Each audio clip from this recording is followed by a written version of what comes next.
Hi guys, we are going to talk about Catholic social justice today.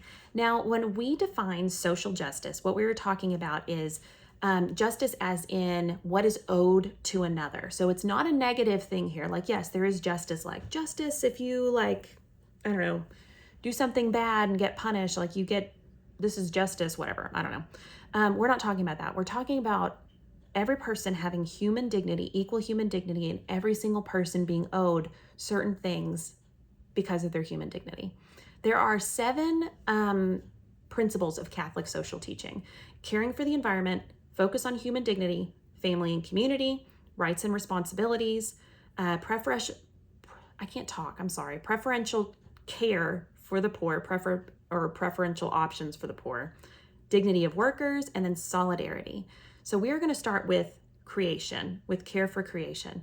Now I want you to imagine, okay, picture my like sweet little 7-year-old daughter made me this beautiful painting and she was so proud of it and she gave it to me as a gift. She made this for me and she hands it to me and I rip it up. That, like, could you imagine how that would make her feel after she gave me something that was like a piece of her and I destroyed it? Now, this is essentially what we're talking about when we talk about care for creation. Our planet is a gift. Nature, creation, it is all a gift. And the thing is, you and I cannot exist without it. We are contingent beings, meaning that we need things like oxygen, food, water, shelter. We need all of those things to survive. And much deeper, we need things like we need animals. Why? Because they fertilize the soil and they keep our environments healthy. Like there's this beautiful connection with everything in our environment and how one creature adds to another creature, and you can't separate those things. So when we're talking about Earth, we're talking about caring for the environment. Now, this one is also going to kind of mix in with preferential options for the poor. That's the 5th of the 7 principles of Catholic social justice, but they go together. So in much poorer environments, when we talk about like climate change and things like that, you and I really are not substantially affected. Like, yeah, there's certain foods we may not be able to buy at the supermarket, or, the summers are a little bit more unpleasant, things like that, but we're fine. Okay, we are okay. But when we start to talk about people in different parts of the world that are impoverished, a lot of people live off of the environment in order to survive.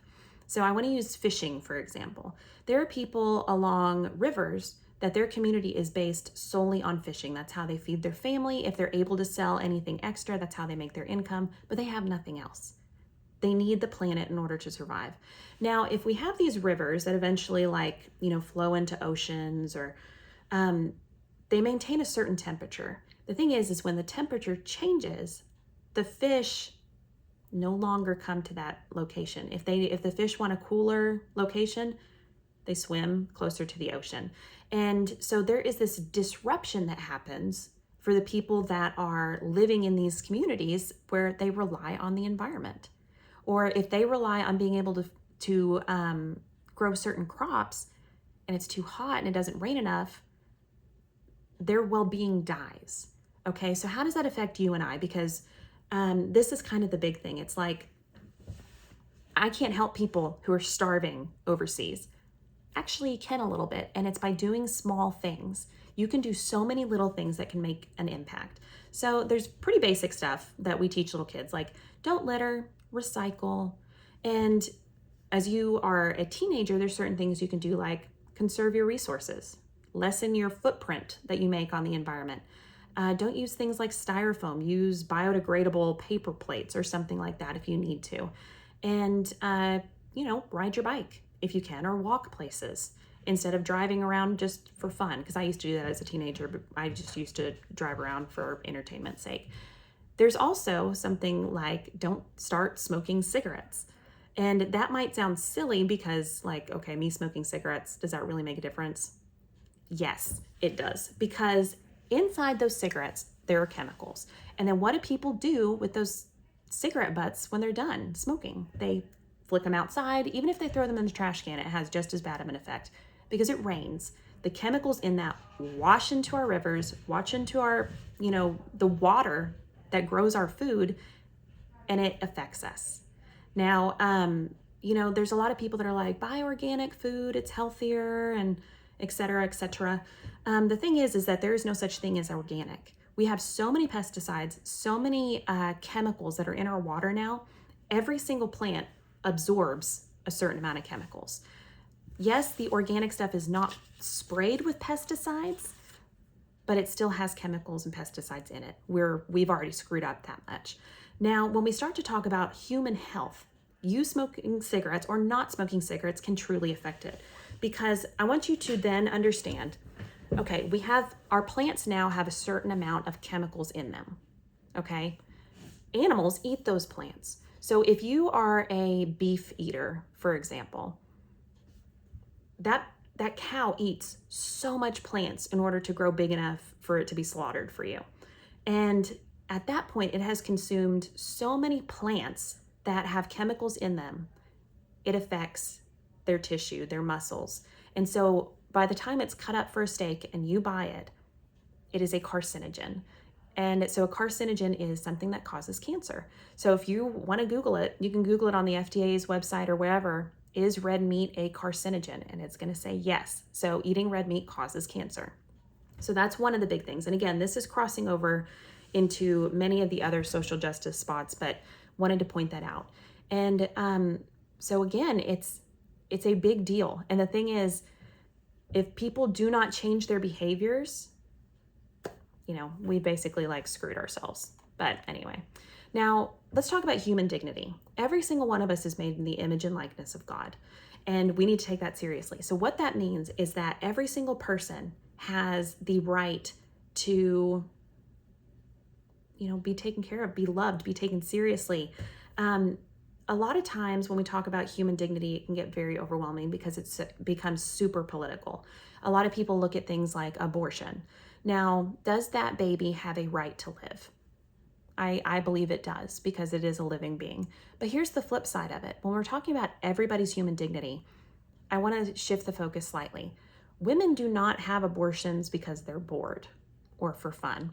Yes, there are women who have abortions because they use it as birth control, and that's extremely inappropriate.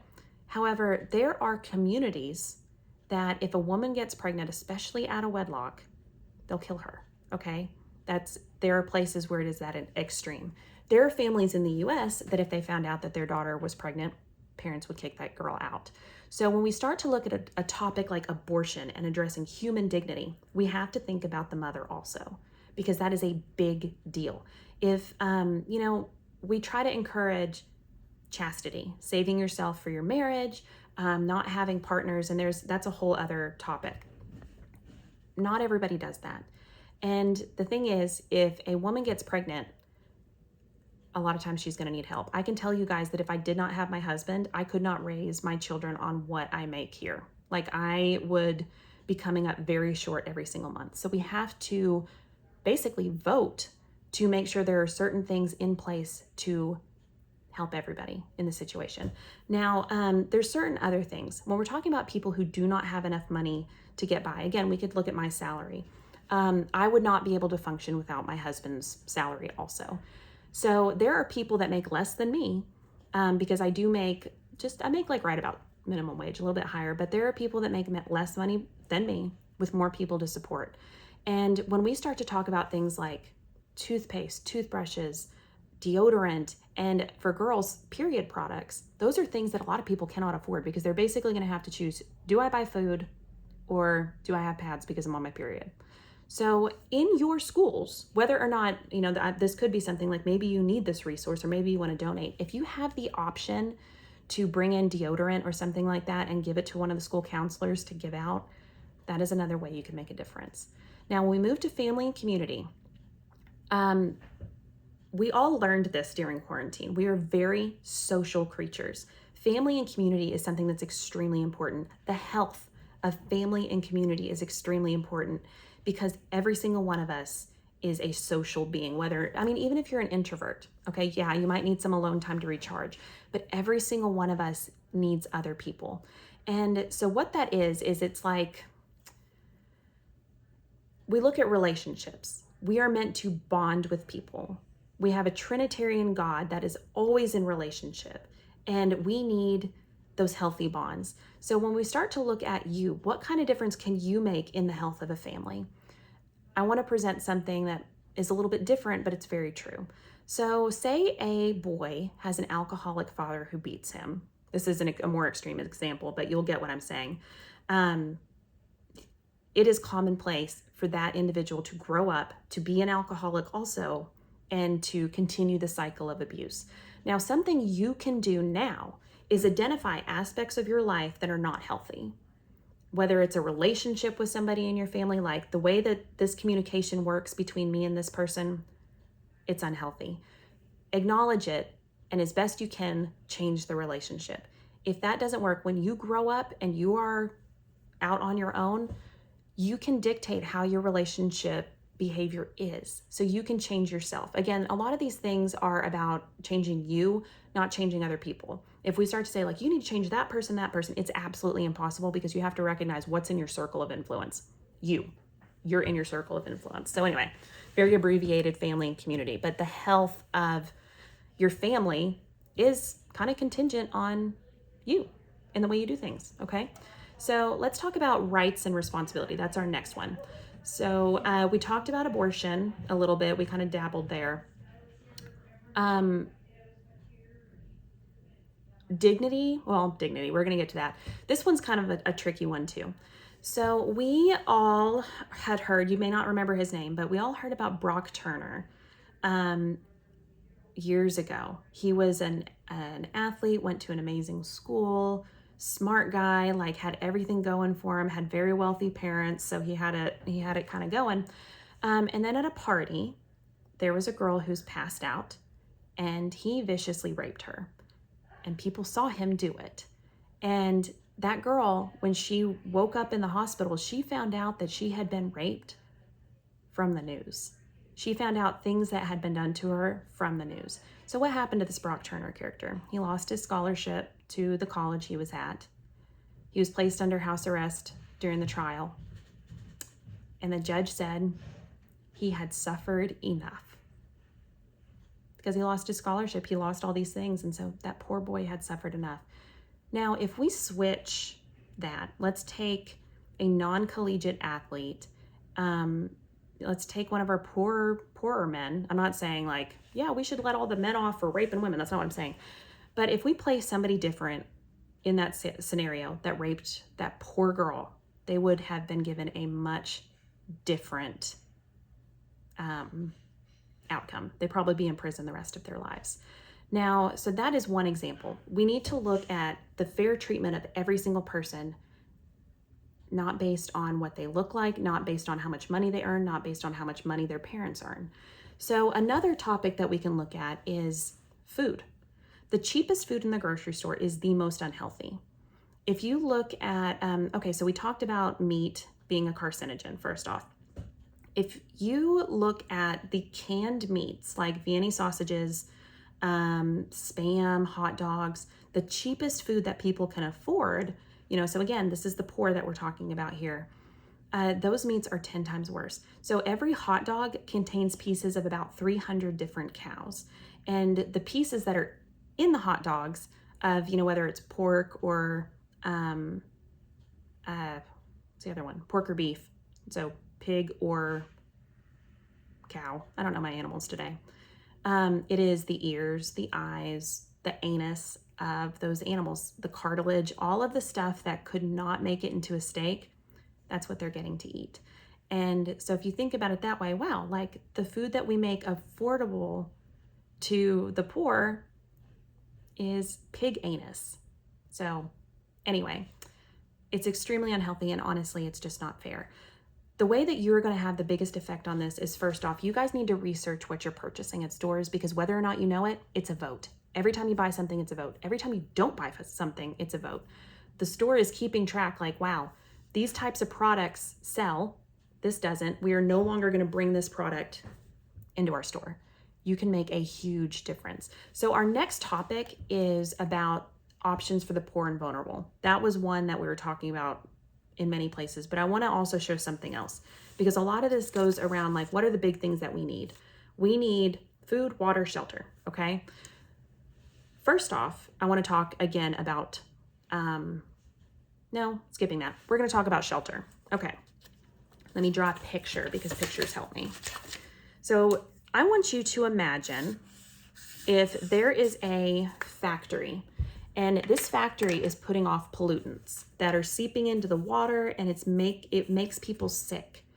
Who would buy the property around the factory? Okay.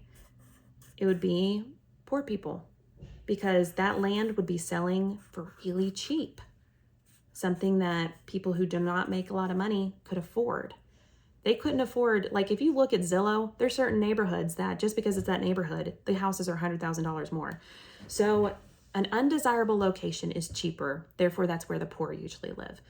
Now, I want to give you guys an example again about how just simply making changes at the grocery store can make a huge difference in the lives of the poor. So pork factories, pig farms, basically. If you think of a pig puts off a lot of waste. Okay, here's our little piggies in the factory. They poop a ton, is basically what I'm trying to say here. Their feces runs off basically into the backyards and into the water of the people that live around those factories. And the thing is, the supply is high for pork, so the factory keeps producing more and more. Like, I would almost encourage you to just look this up about the health effects of living around a pork factory, a pig farm. And that doesn't even go into like the animal abuse stuff. I want to talk about the people. People that live around it have higher rates of cancers and breathing problems, and they die younger. Okay? How can you fix this? Talking about Catholic social teaching, things that you need to do, okay? Maybe at the grocery store, if your mom's going to go buy something, ask her to buy chicken, okay? Say, I don't want to eat the pork. I know how it affects people. Can we have chicken instead?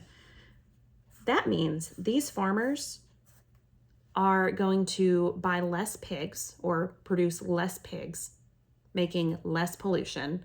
They're going to sell it for more because they're still going to need to make their money, but it'll stop the pollution and the basically early death of people who do not have enough money to move somewhere else. Okay. So there's our pig farmer thing. Now, workers have the right to be in a safe environment. Something that we see in our community specifically a lot is the abuse of immigrants as workers, because we do have undocumented immigrants that are in Fort Smith. It's not a secret. And they are working hard to provide for their family. The thing is, if you don't have the proper documentation and you're working for someone, they know you are not going to tattle. So they give them horrible working conditions, less pay. They abuse them essentially, and it doesn't matter because they cannot ask for help. So these are things that, again, with your dollars, when you buy items at the grocery store or wherever, that's when you're voting, and you need to make really good decisions when you're doing that and take it seriously. I know it sounds stupid, but yes, when you go to the grocery store, when you decide which yogurt you want to buy or pork or chicken, it matters, okay? Our last one is solidarity. Now, I want to throw in what your writing prompt is before I go through solidarity. I want you to take one of those 7 principles, and I'll list them again at the very end, and I want you to tell me about something in the community you feel like you could have an impact on and what you're going to do about it. It does not have to be something I mentioned. Solidarity. Solidarity means basically connecting yourself with other people. You are in solidarity with others. So that would be like if someone you love lost their brother or sister. You would mourn with them. You would enter into their suffering with them and be there with them. It's about relationship because we are relational people. Okay, we're relational creatures. We need others. So there's this metaphor that we use when we talk about the body of Christ. So Christ is the head, we are the body. If a hand is hurting, if one member of the community is hurting, it affects the whole body. Okay, so this is what we're talking about. We're talking about solidarity. So what can you do about being with other people? And the big thing with solidarity is just be a nice person and love people, okay? The entire Christian message is supposed to be Love your neighbor as yourself. A lot of people do not live by that. A lot of Christians are like, love the sinner, hate the sin, and they go on a rampage about why that person's so sinny and how they're not getting into heaven. You cannot do that, okay? Love people. That's how you're in solidarity. I want to close this out with talking about a saint. So St. Peter Claver, he used to minister to African Americans when they were brought over as slaves. Now, he did certain things that I don't agree with. I'm going to throw that out there. Like, this saint is kind of hot and cold for me, but he did some really beautiful things. So these slave ships, the way that it would work is you would have basically the under part of the ship like this. This is a bird's eye view of the ship. And slaves would be put in the bottom, just laying like this. Okay, they would just lay all around. And then directly over their head, so it would be like a shelf system. So if you envision a slave right here, slave right there, and then a slave right there, and then there'd be a slave here. They would put them on these shelves and they'd have to lay in the hull of the ship. I don't even know if it's called a hull. I'm going to call it a hull. And they were not fed. They were not, given anything. And they could not get up to use the bathroom. So they are essentially, imagine being the person on the bottom. They are sitting in their own feces. And a lot of them died by the time they made it to America. So what St. Peter Claver did was, as soon as the African Americans were coming off of the ship, he found the ones that they were not going to sell because they weren't healthy anymore. They were dying. He had nothing to give them. He did not have a lot of money. But one of the things he would do is he would take his clothing and make just a little, overhang to shield them from the sun. He would take them aside, and as they died, he would burn good smelling incense for them so that at least their dying breath could be taken with something a little bit pleasant, because he couldn't give them anything else. So he gave them everything he had. And again, there's some other stuff that happened with him that I'm kind of like, I question that, but I find that completely beautiful, because a lot of times you guys do not realize how much the little things you do have an impact on people. You guys, there's things that you guys have done and said to me that, whether or not you know it, I run off and I cry about it because it was everything I needed to hear. So solidarity is something that you can do very easily, and it means being love for other people. So this was a long YouTube video, longer than probably any of the other ones I'm going to do, but it's a very important thing, because if you are a Catholic, you have to uphold the 7 Catholic social teachings. Let me run through them again, and remember to pick one, okay? 1, care for creation. 2, human dignity. 3, family and community. 4, rights and responsibilities. 5, preferential options for the poor. 6, dignity of workers. 7, solidarity.